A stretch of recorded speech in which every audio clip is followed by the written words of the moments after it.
এখন আবার মদিনাকে কোরআন দিয়ে রাষ্ট্র গঠন করবার চাই, এক দুনিয়ার থেকে উৎখাত করা লাগবে। আবু জেহেলের নেতৃত্বে বদরের যুদ্ধ। রাসূল বলে, আল্লাহ আমাকে তরবারি নেই, ঘোড়া নেই, খাওয়া নেই। আল্লাহ বলতেছেন, নাসরুম মিনাল্লাহি ওয়া ফাতহুন কারীম ওয়া বাশশিরিল মুমিনিন। ওগো নবী, আপনার কিছু না থাকলে কি হবে? মুমিনদের আমি আল্লাহ রয়েছি। ঠিক কি না? বদরের যুদ্ধে রাসূল বললেন যে মক্কার কাফেররা আমাদের মদিনাকে আক্রমণ করবে, আমরা শান্তিপ্রিয়, আমরা শান্তিপ্রিয় জাতি, আমরা কারোর সঙ্গে গন্ডগোল করতে পারি না। ওরা আসতেছে আমাদেরকে মদিনা থেকে উৎখাত করার জন্য। আল্লাহ তাআলা আমাদের উপরে জিহাদ ফরজ করেছে, তোমরা কারা কারা জিহাদের ময়দানে যাওয়ার চাও? সাহাবীদের মধ্যে হতে হতে 311 জন হয়ে গেল। কয়জন? 311 জন সাহাবীদেরকে নিয়ে নবী যখন জিহাদের ময়দানে রওনা দিবে, এমন সময় ছোট্ট 2 বাচ্চা নবীর সামনে এসে বলতেছে, ইয়া রাসূলুল্লাহ, আমরাও আপনাদের সঙ্গে যাবার চাই। আল্লাহ রাসূল বললেন, বাবা আমাদের সঙ্গে যাবার চাইলে হবে না, আমরা কোনো খেলা করবার যাচ্ছি না, আমরা কাফেরদের বিরুদ্ধে যুদ্ধ করতে চাই। 2 বাচ্চা বলে, আমরাও যুদ্ধ করব। আল্লাহ রাসূল বললেন, যুদ্ধ করতে গেলে একটা বয়স লাগে, একটা মাপ লাগে। আর্মি হতে গেলে একটা বয়স লাগবে, একটা মাপ লাগবে। যেরকম কথা ঠিক কি না? এখন আল্লাহর পথের সৈন্য হতে, হিজবুল্লাহ হওয়ার গেলে কমপক্ষে 5 ফুট লম্বা হওয়া লাগবে। তো বলে, হুজুর তাহলে আপনি আমাকে মাপ দেন। আল্লাহ রাসূল কয়, 2 পুষকে কি কয়? 5 ফুট বুঝি। তো বেলালকে বলে, বেলাল মাপের কাঠিটা নিয়ে আসো তো। হযরত বেলাল যখন মাপের লাঠি ধরছে, বলে আসো। তো বড় ভাই মুয়াস এসে লাঠির কাছে পায়ের বুড়ে আঙ্গুলে ভর দিয়ে খাড়া হয়েছে। বুড়ে আঙ্গুলে ভর দিয়ে আঙ্গুলের ভর দিয়ে খাড়া হয়ে মাথা পর্যন্ত, লাঠির মাথা পর্যন্ত মাথা ঠেকাইছে। রাসূল বলতে চাই, খালি মাথা ঠেকানো হবে না, আঙ্গুলে ভরটা দাঁড়াইছে কেন? মুয়াজ বলতে, হুজুর ওরা ফানা লাকা যিকরা।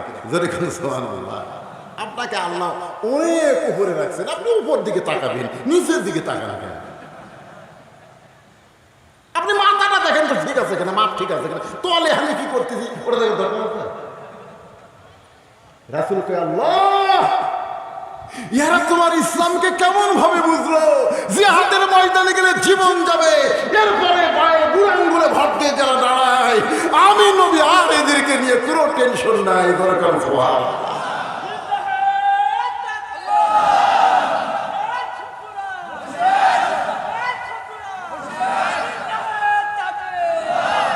কোরআনের 70টা হুঁশিয়ার হয়ে গেছে, একটাকে খুঁজে পাওয়া যাচ্ছে না। জোরে করে কথা ঠিক নেই। ইসলামের 70টা হুঁশিয়ার হয়নি। আমাকে এলাকা যারা সিনা টান করে বেড়াতো, একটাও দেয়। একদিন আমি একটা দেখা পেলাম, দেখি মাথা নিচু করে হাঁটতেছে, মনে মেয়ে মানুষ হবে। গেলাম, কেরে ভাই খবর কি? হুজুর গোপনে ছিলাম, বার হয়েছি, আবার চলে গেলাম। আর কথা নাই ভাই, দূরে হয়ে গেছে রে, মুখ একেবারে মুখ ইয়ের মধ্যে ঢুকে দিচ্ছে। এরা হুঁশিয়ার সাবধান ঠিকই আছে, বলে কার কথা ঠিক, কিন্তু আমরা ঠিক হতে কিনা সেটা দেখে। আল্লাহর বান্দার একটু খেয়াল করেন।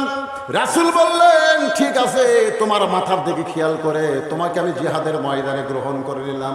312 জন হচ্ছে। ধরে কোন কয়জন? মুআব্বিদ বলে, ভাইজান কি আল্লাহ রাসূল আপনাকে জিহাদের ময়দানে যাওয়ার সুযোগ করে দিল, কিন্তু 2 ভাই আমরা কি নিয়ত করে বের হয়েছি, আপনি গেলে হবে না, আমিও সঙ্গে যাবার চাই। বড় ভাই বলতেছে, তুই ছোট, তুই কি মাপে হবার পারবি? আমি মাপে হয়েছি বুড়া আঙ্গুলে ভর দিয়া, আর তুই আমার চাইতে 4 আঙ্গুল ছোট, তুই কেমনে হবি? দৌড়ে গিয়ে রাসূলের সামনে দাঁড়ায় বলে, হুজুর আমার ভাই মাপে হওয়ার পারে, কিন্তু শক্তিতে আমার সাথে পারে না।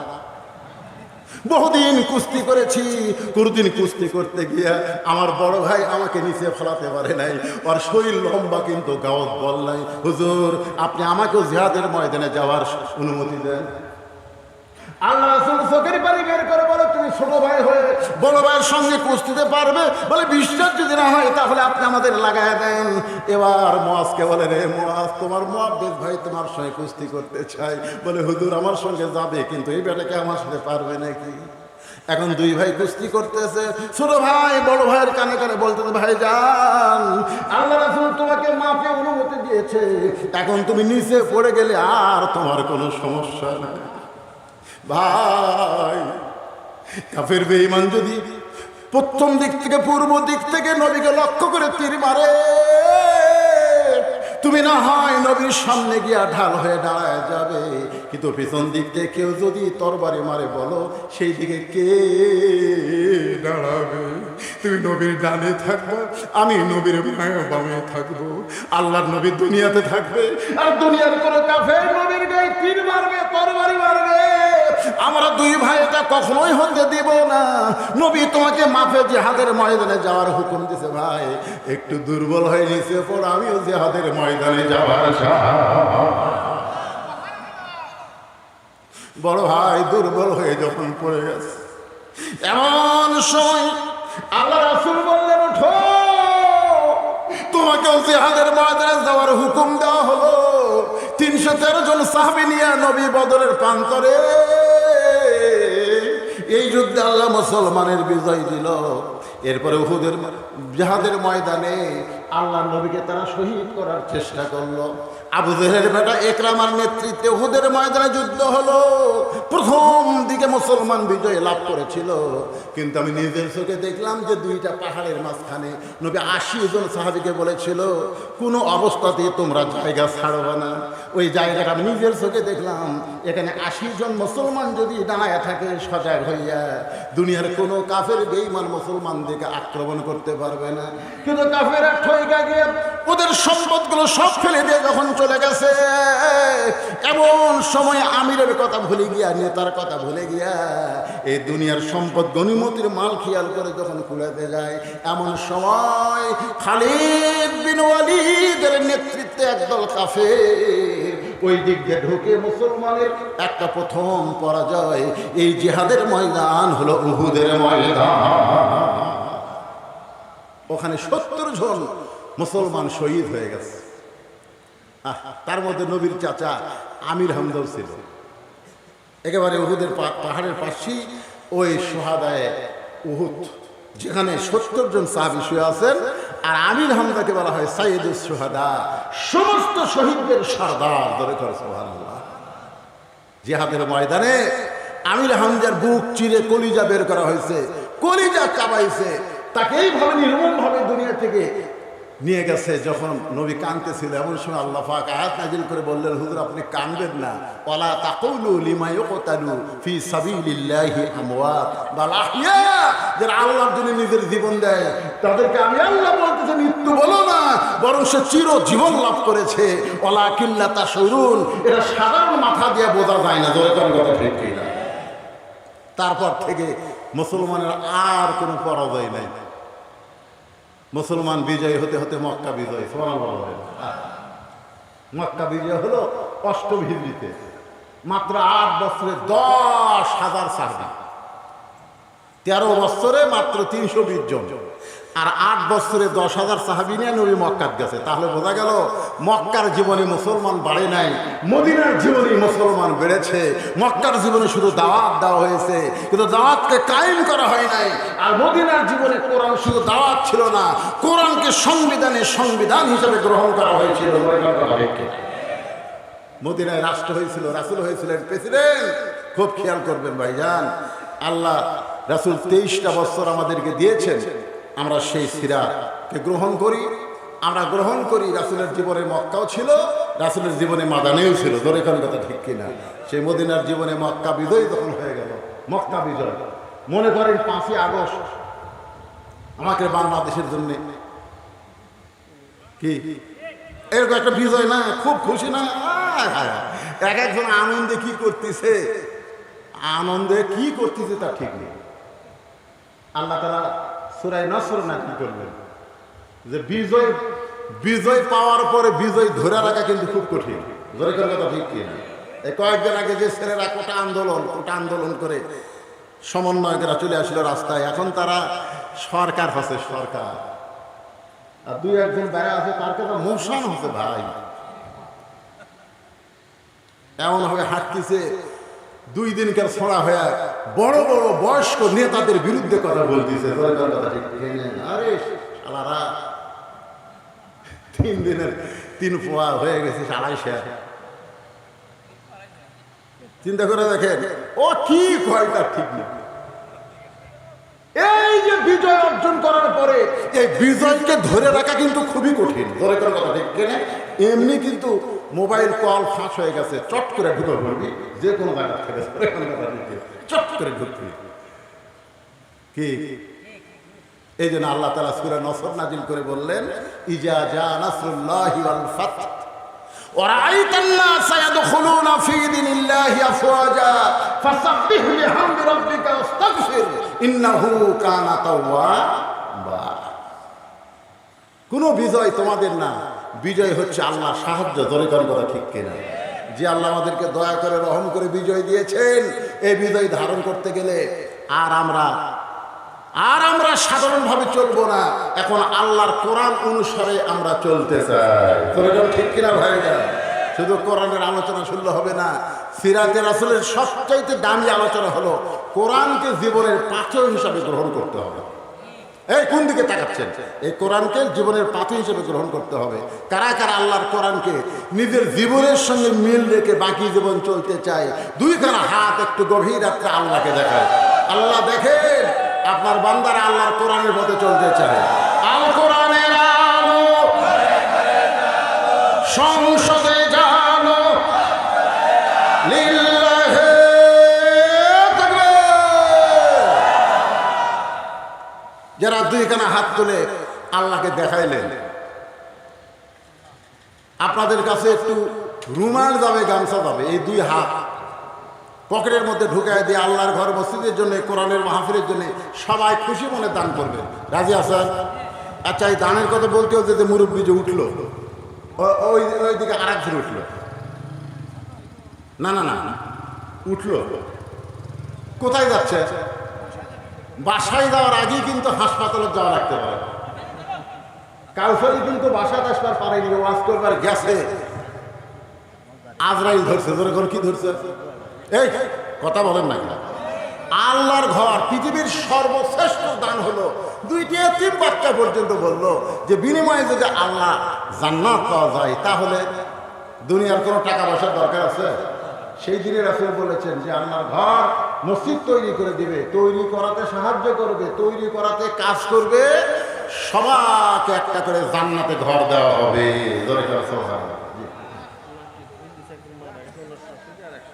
একজন মারা গেছে, ওনার শাশুড়ি নাক ফুল করছে দান, আল্লাহ দানকে কবুল করেন। আর 110 টাকা দান করেছে, আল্লাহ দান কবুল করেন। কেন কি ধরছে রে এত বড় কালো? ওটা কি রে?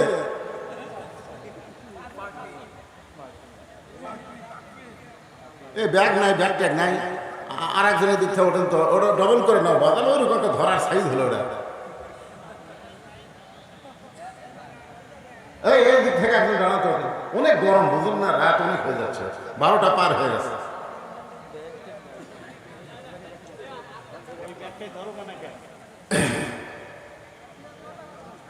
মসজিদের জন্য মাহফিল যদি ফজরের নামাজ কাজা হয়ে যায় তাহলে অবস্থা কি হবে? এই জন্য খুব খেয়াল, ওয়াজ করতে গিয়েও বক্তাদের খেয়াল করা লাগবে, বেশি রাত করা যাবে না। আর বাড়ির যে ঘুমাবো আসসালাতু খায়রুম মিনান নাওম শোনার সঙ্গে সঙ্গে চেতন পায়া ফজরের 2 রাকাত ফরজ নামাজ আমরা মসজিদে জামাতের সঙ্গে আদায় করবো। যেরকম ঠিক কিনা? নামাজ কায়েম হয়েছে মদিনার জীবনে, রাসূল কায়েম করেছেন। বাংলাদেশে আমাদের নামাজ কায়েম হয়নি, যার কারণে আজকে কেউ নামাজ পড়ি, একই বাড়ির বাপ নামাজ পড়বার আসে, ছেলে নামাজ পড়তে আসে না, দাদা নামাজ পড়ে, নাতি নামাজ পড়ে না। আল্লাহ কোরআনে বলেছেন আল্লাযীনা মাক্কান্নাহুম ফিল আরদ, মুসলমানের মধ্যে কাউকে যখন প্রধানমন্ত্রী করা হবে, প্রেসিডেন্ট করা হবে, তার 1 নম্বর দায়িত্ব হলো পদ্মা সেতু নির্মাণ করা, ফ্লাইওভার রাস্তা করা, বাল্য বিয়া বন্ধ করা, মাদক মুক্ত সমাজ করা এগুলো একটাও এক নম্বর কাজ না। কাজ হতে পারে, তবে এক নম্বর না। এক নম্বর কাজ হচ্ছে আকামুস সালাত, নামাজ কায়েম করা। তোর কথা ঠিক কি না? আজকে সমাজের মধ্যে যদি নামাজ কায়েম থাকতো, কোনো 5 ওয়াক্ত নামাজি মহিলা কোনোদিন বেপরদা হবে না। 5 ওয়াক্ত নামাজ পড়া যুবক কোনোদিন আর্জেন্টিনা ব্রাজিলের সাপোর্টার হবে না। জোরে কোন কথা ঠিক কি না? 5 ওয়াক্ত যারা নামাজ পড়বে, আল্লাহ কোরআনে বলেছেন ইন্নাস সালাতা তানহা আনিল ফাহশাই ওয়াল মুনকার, একমাত্র নামাজই পারে মানুষকে যাবতীয় খারাপি থেকে বাঁচায় দিতে। আপনাদের মধ্যে কেউ যদি এরকম 5,000 10,000 টাকা দেওয়ার লোক থাকেন যে হুজুর আমরা আগে দেইনি এখন দিব, তাহলে আপনারা দিতে পারবেন। আর আমি সকলের কাছে চাইছি সবাই যেটা দিচ্ছেন টেবিলের উপরে এসে আপনারা জমা দিয়ে দেবেন। যিনি যা পারছেন আল্লাহর হস্তে, আল্লাহর ঘর মসজিদে দান করেছেন। মসজিদ এটা হলো গ্রাম কেন্দ্রিক, এলাকা কেন্দ্রিক। যেরকম ঠিক কিনা প্রত্যেকটা গ্রামে একটা করে মসজিদ আছে না নাই?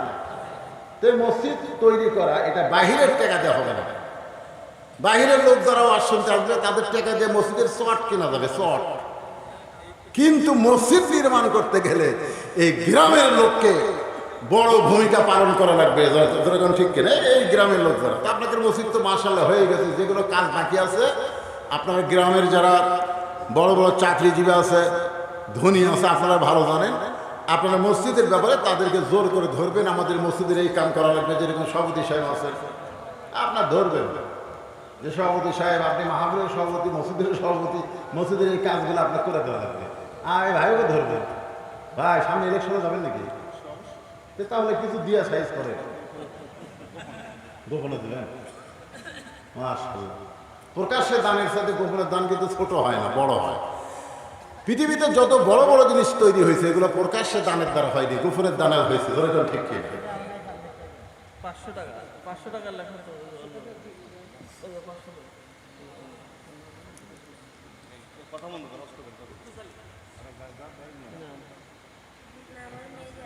হ্যাঁ মাশাআল্লাহ, মেহেদি হাসান 500 টাকা দান করছে। আল্লাহ দানকে কবুল করেন, আল্লাহুম্মা আমিন। এরকম 500,000 টাকা যদি মন চায়, শয়তান হয়তো বলবে মিন শাররিল ওয়াসওয়াসিল খান্নাস, আমাদের প্রত্যেকের অন্তরে একটা শয়তান বসবাস করে। শয়তানের নাম কি? খান্নাস। ধরে বলেন নাম কি? খান্নাস কিন্তু কঠিন শয়তান হয়ে গেছে। মাশাআল্লাহ, বারবার কথা বলে কালেকশন আগে হয়ে গেছে। এগুলো কি হচ্ছে?